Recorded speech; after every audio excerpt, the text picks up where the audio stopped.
y a combien de porteurs d'uniformes à Gao? Il y a l'aménagement, il y a Barkhane, il y a Force de l'ordre malien, il y a les mouvements armés, il y a MOC, il y a tellement de forces, mais ça n'aboutit rien, absolument rien.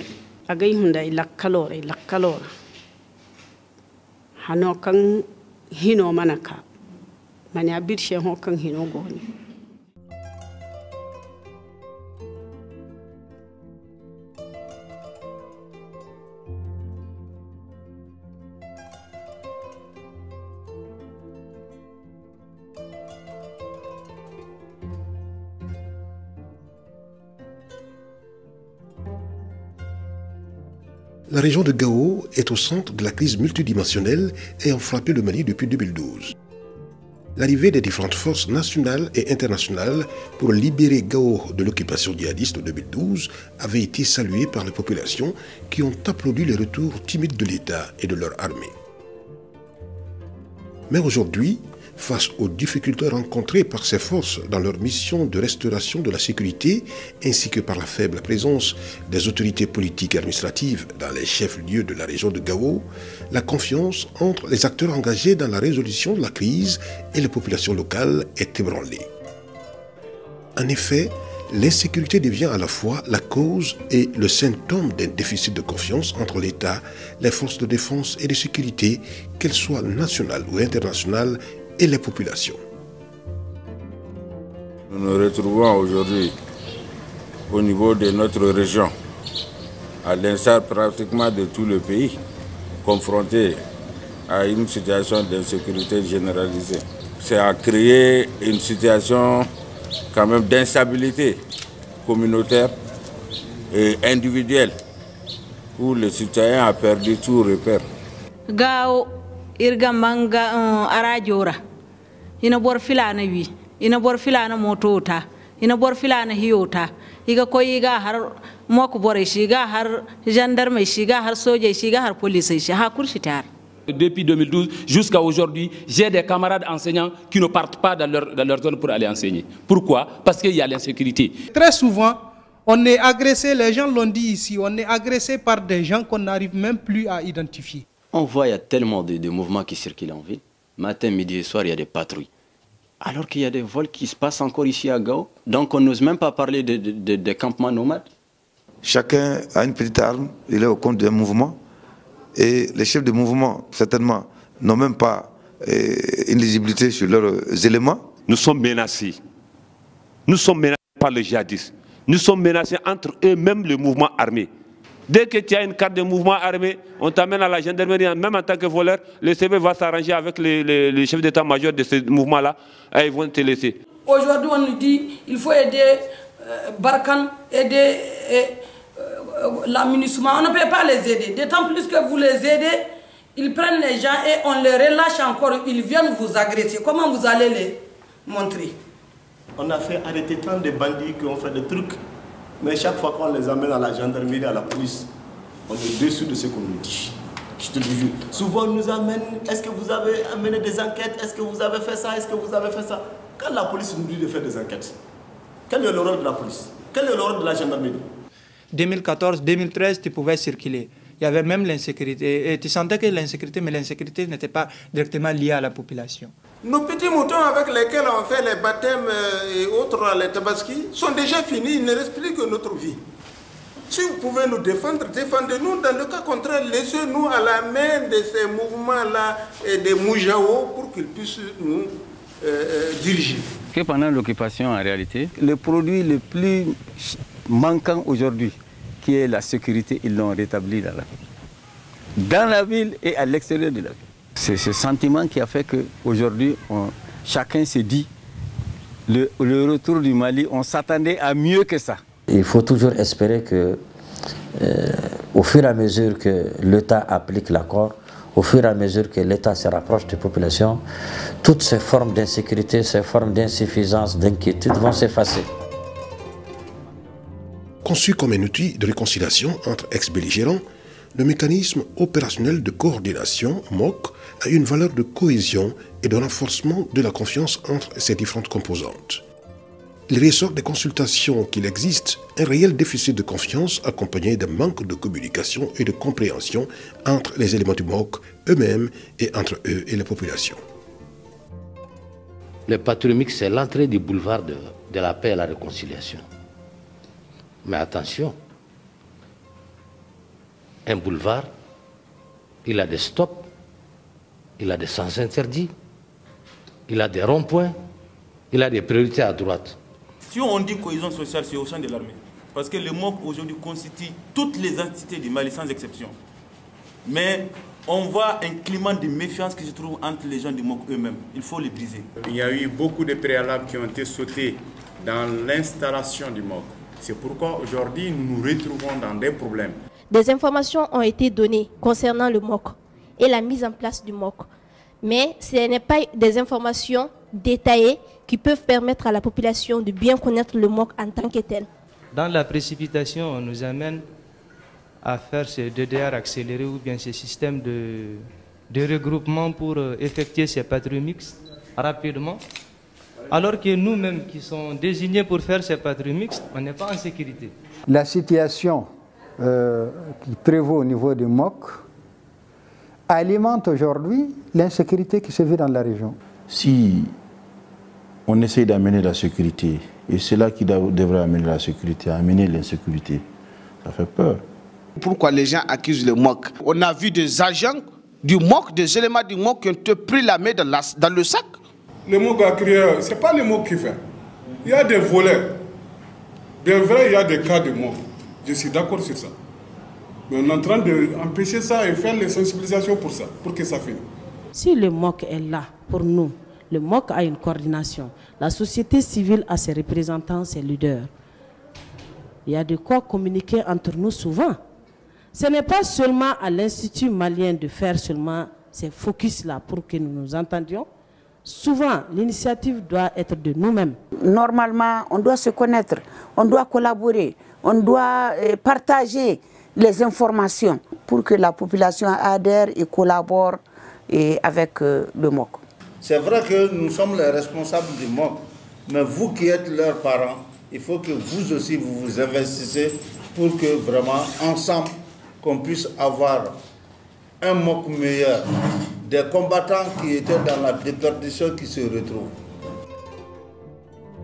Pour la population, le retour des autorités étatiques à Gao, notamment les représentants du gouvernement, les acteurs de la chaîne judiciaire ainsi que la mise en place des autorités intérimaires aurait favorisé l'amalgame et les injustices qui alimentent les stigmatisations communautaires plutôt que de consolider les acquis sécuritaires et de distribution d'une justice équitable, selon que l'on soit nomade, sédentaire ou autre. Auparavant, la rébellion était contre le Mali et maintenant, je vois que c'est revenu entre ethnies et ça c'est très grave.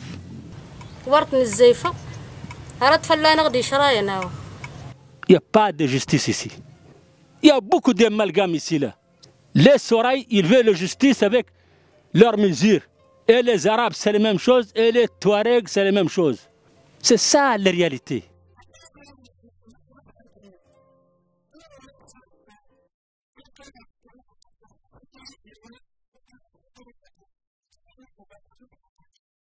On voit des gens qui ne sont même pas la majorité. Ils sont supérieurs à nous. Tout ce qu'ils font, s'ils font des crimes, tu les amènes à la justice, demain tu le vois au dehors.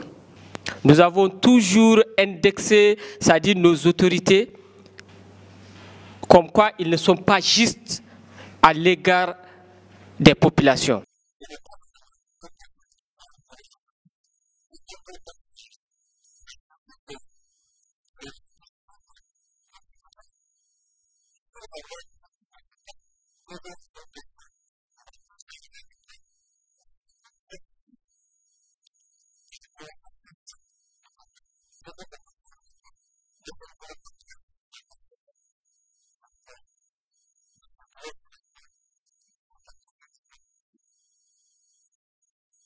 Cette justice-là doit commencer de haut vers le bas.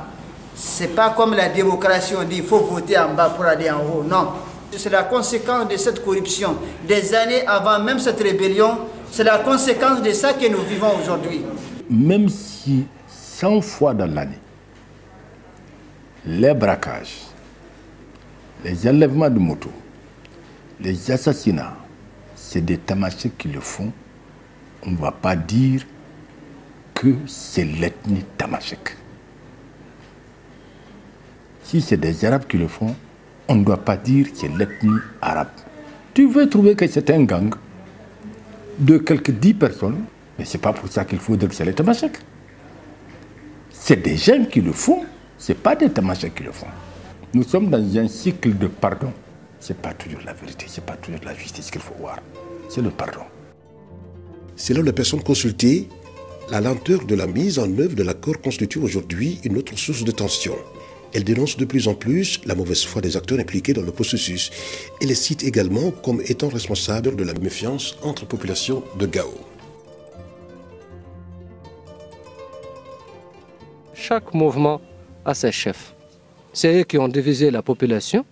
Donc la population, là, elle, pour moi, quand même, la population n'a rien à voir avec ça. S'il y a une solution, c'est les mêmes chefs qui ont créé leur mouvement. C'est avec eux qu'on doit chercher la solution. C'est les ressortissants, les cadres ressortissants de toutes les régions du Mali à Bamako ici. Ils créent des problèmes à leur base. Parce qu'il est là, il est dans un ministère ou il est à l'Assemblée ou en tout cas il est dans une structure ici. Et certains aussi parlent au nom de leur population sans même prendre contact avec elle. Les ressources de l'État, c'est des milliards. Et pendant 4 ans, que l'État ne prend pas ces ressources sont à la disposition d'une minorité, d'un poignet d'hommes dans le nord du Mali. Ces nouveaux riches-là, tu penses qu'ils ne vont pas redépenser cet argent pour que l'autorité ne revienne pas? Ils vont le faire. Ils sont capables de payer les véhicules, ils sont capables de payer les armes, ils sont capables de faire ça. Donc il y en a qui ne veulent même pas que cette histoire-là finisse.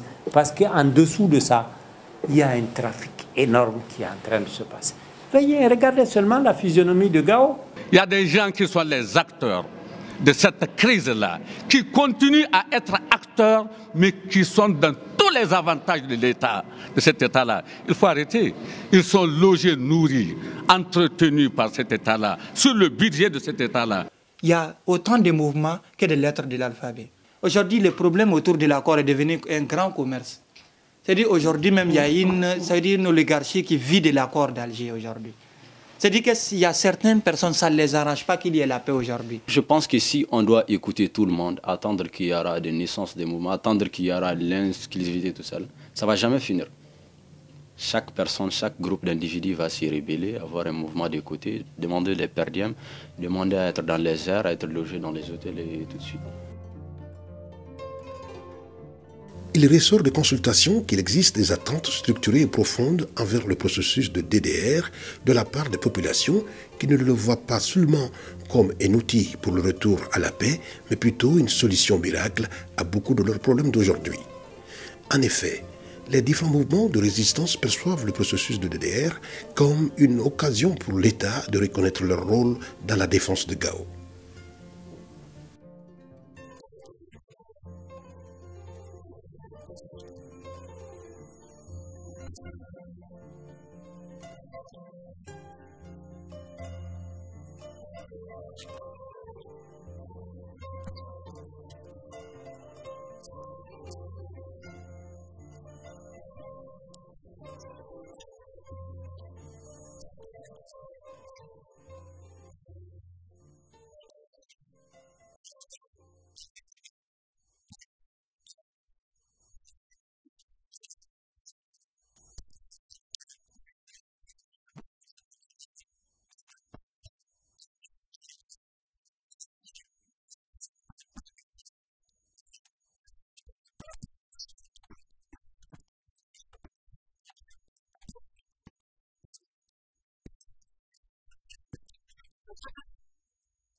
Le processus DDR est un long processus. Ils ont donné des armes, ils ont donné des missiles. Ça c'est tellement clair puisque c'est déjà enregistré.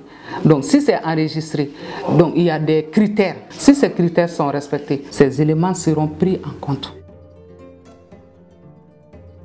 Interpeace IMRAP, avec l'appui du Canada, ont organisé plusieurs activités pour tenter de répondre aux attentes des acteurs consultés.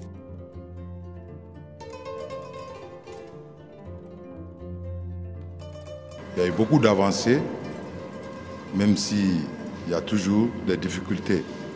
Ce qu'il faudrait privilégier, c'est le dialogue. Les préoccupations signalées par-ci, par-là vont être examinées avec beaucoup d'attention par les autorités pour qu'on puisse améliorer davantage ce que nous avons pu atteindre. Nous les femmes, on a bien compris ce que veut dire MOC. Avant, ce n'étaient pas toutes les femmes qui étaient présentes à des formations ou à des réunions de ce genre.